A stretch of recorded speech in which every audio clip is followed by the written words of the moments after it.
Hey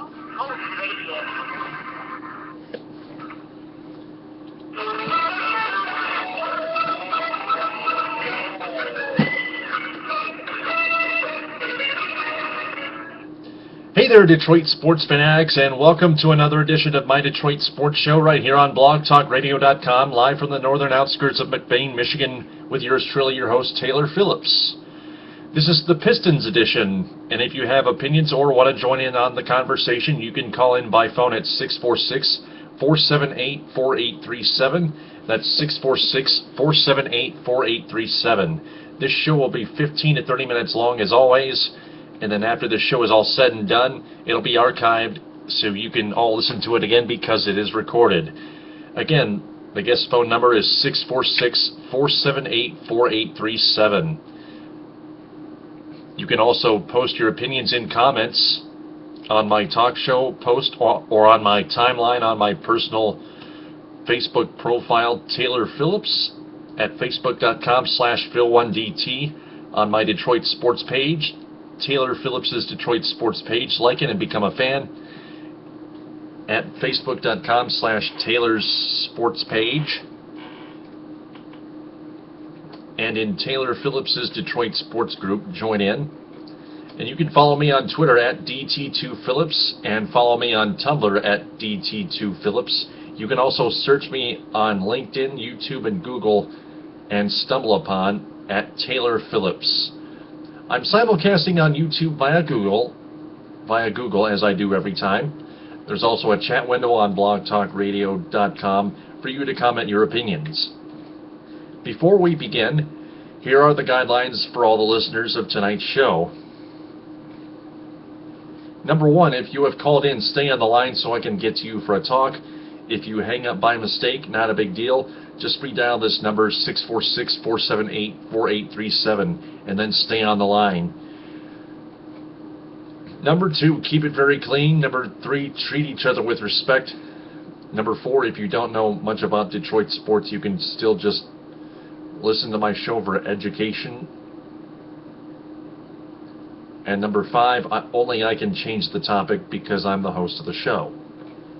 So let's go ahead and recap this past week's games for the Detroit Pistons.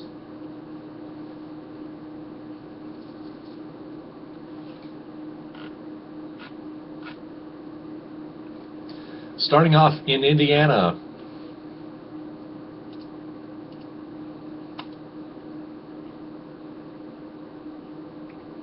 the Pistons took on the Pacers that night, and they started out off pretty good and outscored them in the first half, 56-49, and the third and fourth quarters were very, very close, very, very even.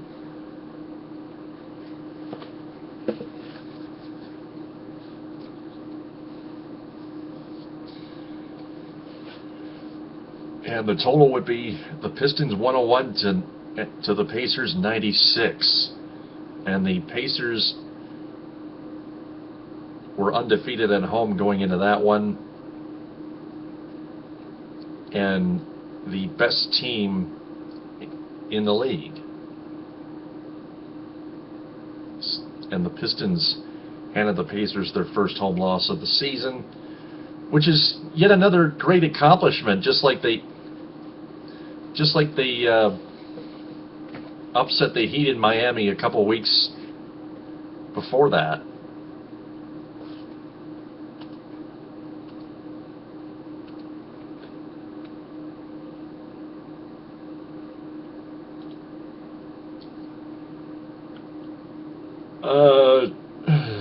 Josh Smith averaged 13.8 points and 14.0 field goal attempts in the past two nights. He was averaged to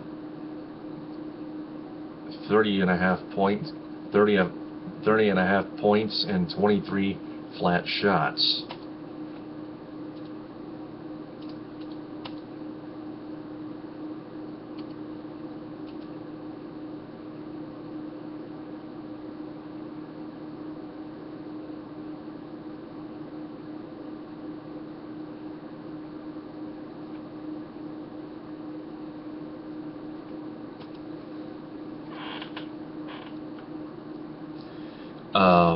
Josh Smith scored 30 points.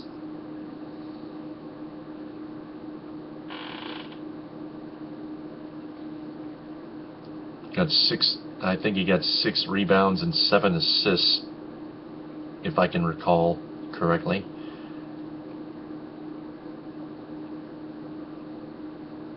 Brandon Jennings scored 18, including 10 in the final 3:47 of the game.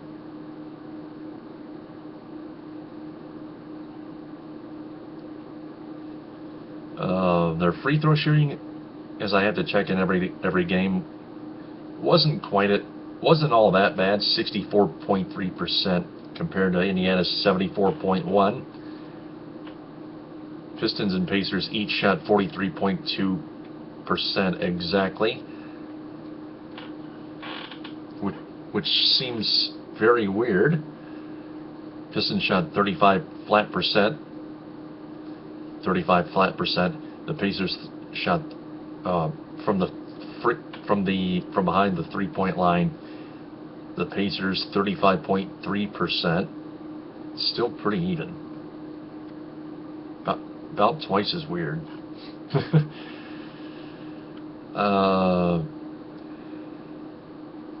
Let's see.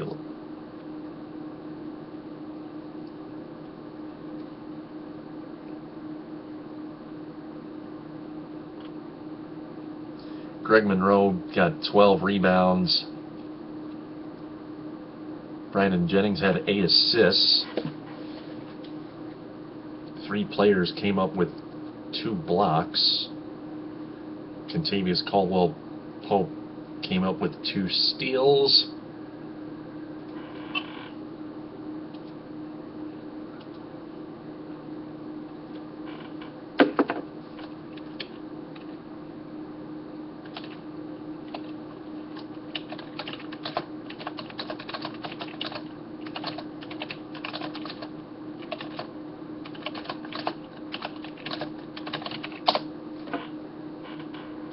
Apologize for the delay here. Short delay here. I got a message. I'm just replying to somebody here on Facebook in messages here.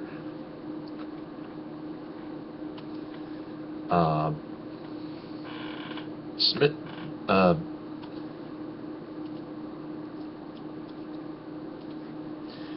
Josh Smith was the 4th player to reach 30 points against the Pacers this season, following Rudy Gay of the Grizzlies, Carmelo Anthony of the Knicks, and Kevin Durant of the Oklahoma City Thunder. Chauncey Billups was given the night off. Will Bynum got in a little bit of work. Greg Monroe had a double-double of 13 points and 12 rebounds for the Pistons. Andre Drummond only played 3 minutes in the first half due to foul trouble, but still got 9 points and 9 boards. Very close in both ways to a double-double in 20 minutes and 42 seconds of on-court time.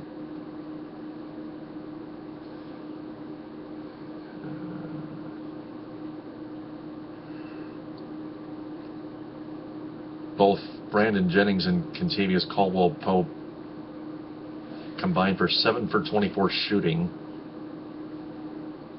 which is a disadvantage. Josh Smith, as an advantage, shot 26 for 46, 56.5%. The last 2.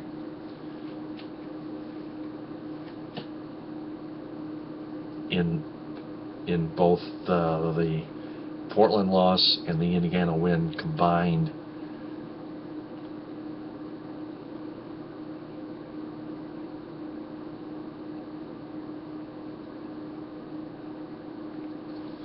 So that wraps this up.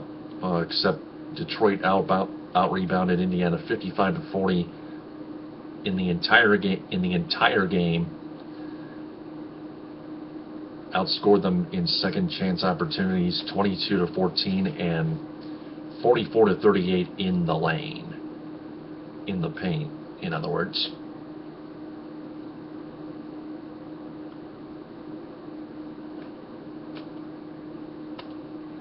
So we move on to Boston.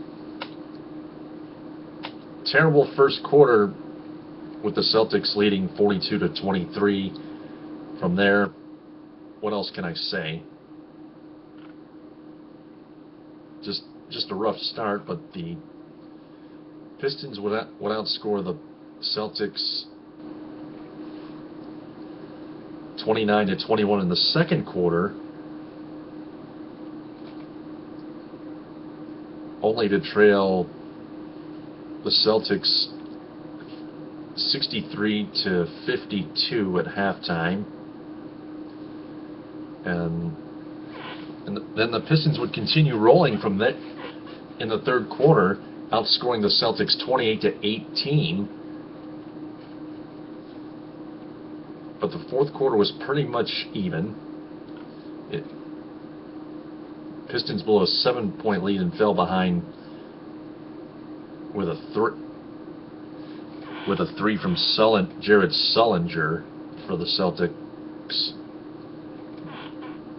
who finished with 19 points, a team high. 106 making it 106-104.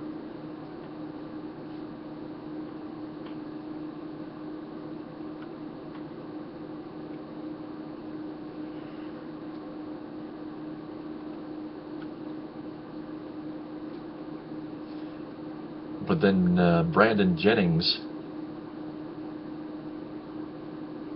hit the game-winning three with 46.7 seconds left. The very next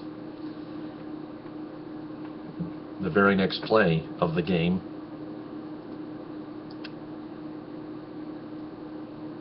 Actually, that was 105-104 Celtics, and then Jennings made it 107-105 with his three, and he finished with 28 points, 14 assists. The Celtics would end up hitting one free throw,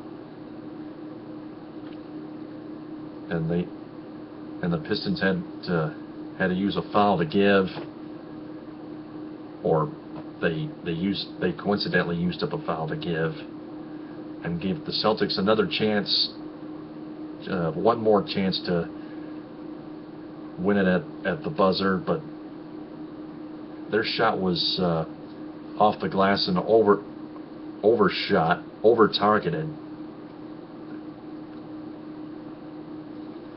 Too high of the target.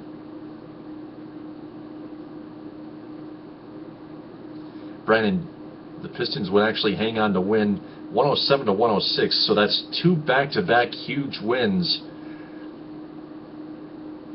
for the men in blue and red.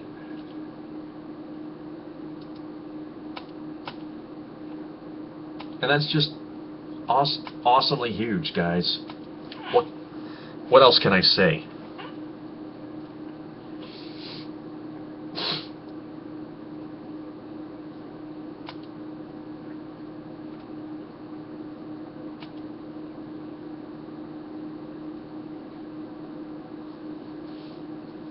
Andre Drummond, other totals.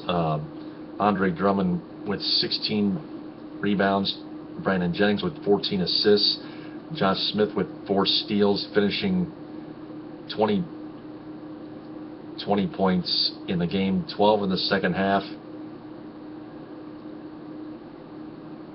And Andre Drummond with 2 key blocks.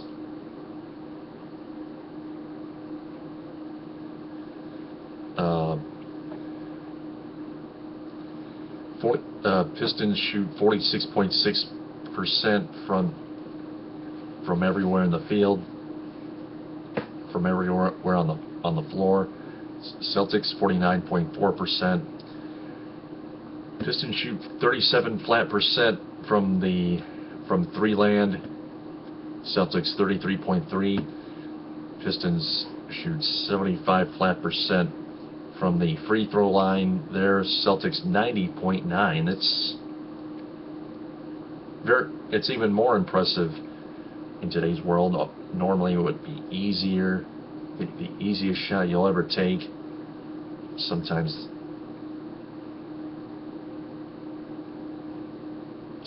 you just it doesn't get any harder.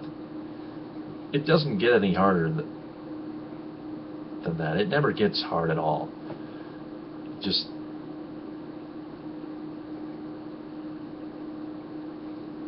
you just have to concentrate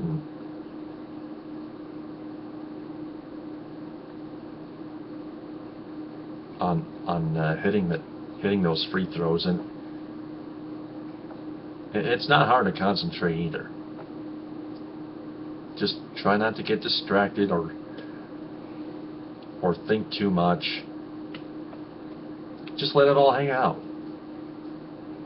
And the Celtics from the free throw line let it all hang out. But the Pistons again come back from 21 points down at one point, get a huge win, 107-106 on the road.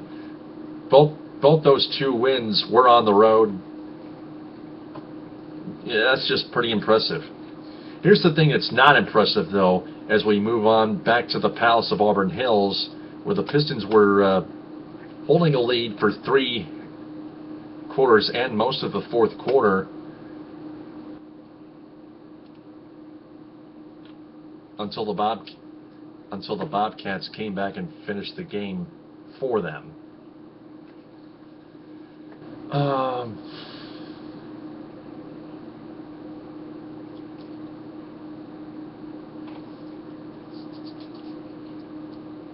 Pistons outscored the Bobcats 31-22 in the first quarter, 28-22 in the second quarter.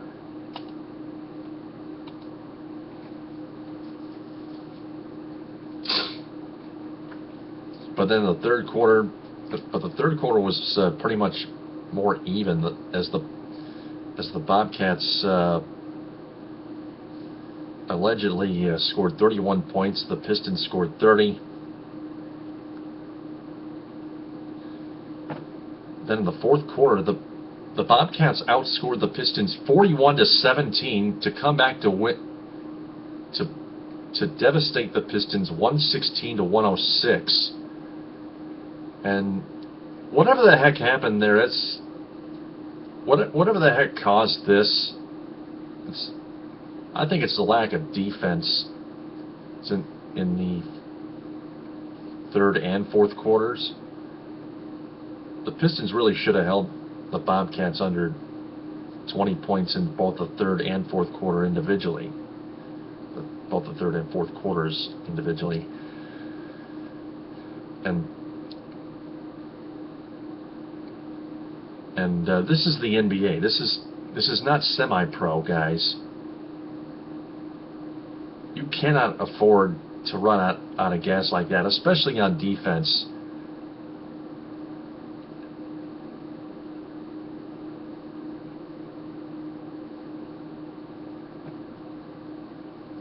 Just you can't let the domino effect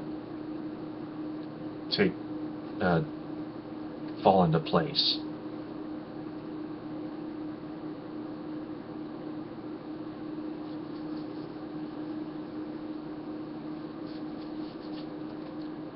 This game was far from over all that time, even though the Pistons led 59-44, which is only a 15-point lead.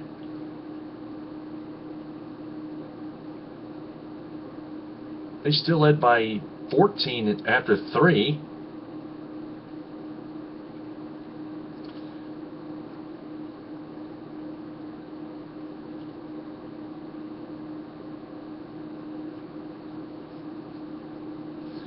They led by 20 points at either 1 or 2 points of time in the game.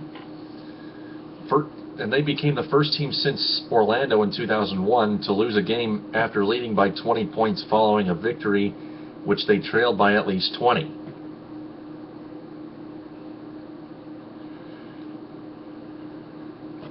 Man, I know this is a bad omen, but the Pistons just flat out deflated and self-destructed. There's actually some kind of mystery to it, an evil mystery to this. 9 minutes left on the show. Not going to explain the totals. I might not have time anyway. Houston Rockets game last night was flat out terrible. Except the Pistons outscored the Rockets 29-28 in the second half. After that, it was pretty much. Other than that, it was just pathetic.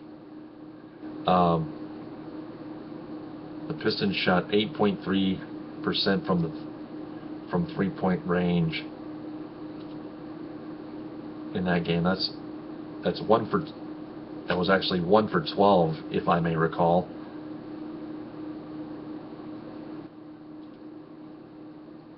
Back to the Bobcat loss. Pistons shooting 58.8% from the charity stripe and 30% flat from 3-point range. There.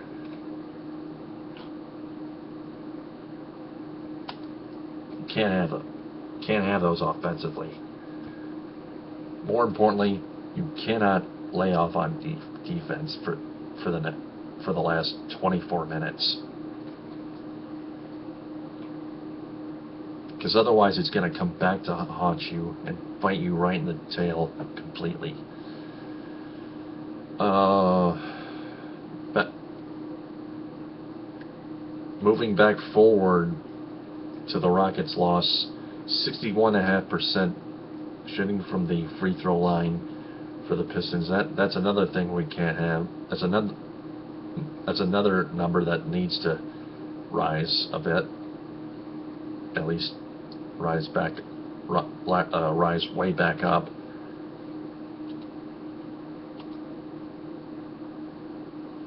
Dwight Howard finished with 35 points and 19 rebounds, an easy double-double given to him by the Pistons.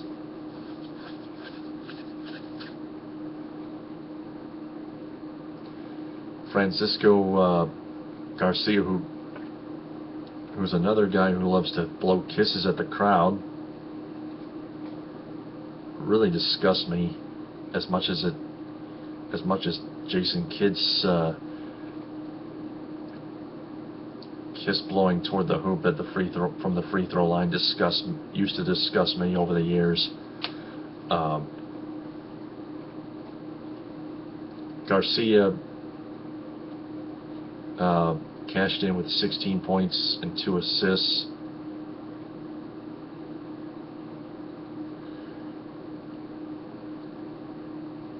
Four players came up with 1 steal, but those are another example. Those are just one example of turnovers.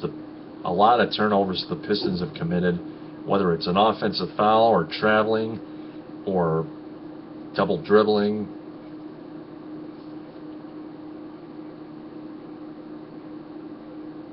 That's exactly how you partially lose a game. That's exactly how you lose games. Rodney Stuckey returned last night to the lineup. So for this upcoming week, the Pistons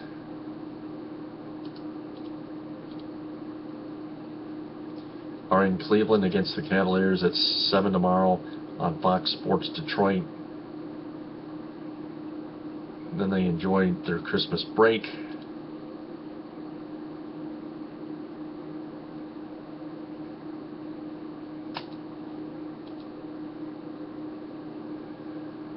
The Cavaliers are 10-16, fourth place in the Central, not in playoff contention yet.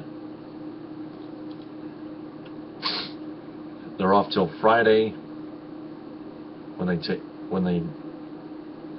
travel to Orlando and play the Magic at 7 on Fox Sports Detroit. The Magic are in last place in the Southeast Division at 8-19. Nothing to be seen there.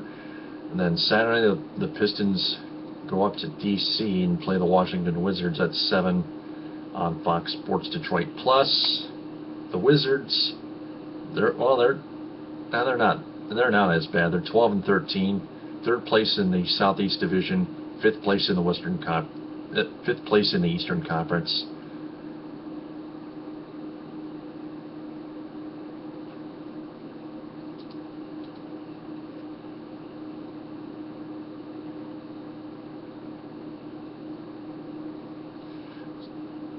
So,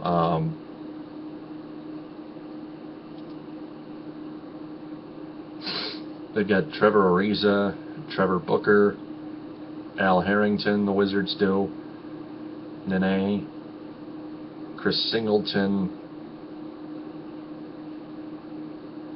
Marcin Gortat, Glenn Rice. Those are at least a few of the players that need to be watched by the Pistons at all times this upcoming Saturday. So I'm going to go ahead and wrap this up. I got a message from Ryan Schilling about Jim Schwartz. I'm kind of disagreeing with his message, with his opinion on keeping Schwartz. I'm going to do the Lions edition this Friday at 11, and I'm not going to explain too much about the New York Giants loss. So that's going to wrap it up for this Pistons edition of Taylor's Detroit Sports Show. I am Taylor Phillips, signing off, saying TTFN, ta-ta for now.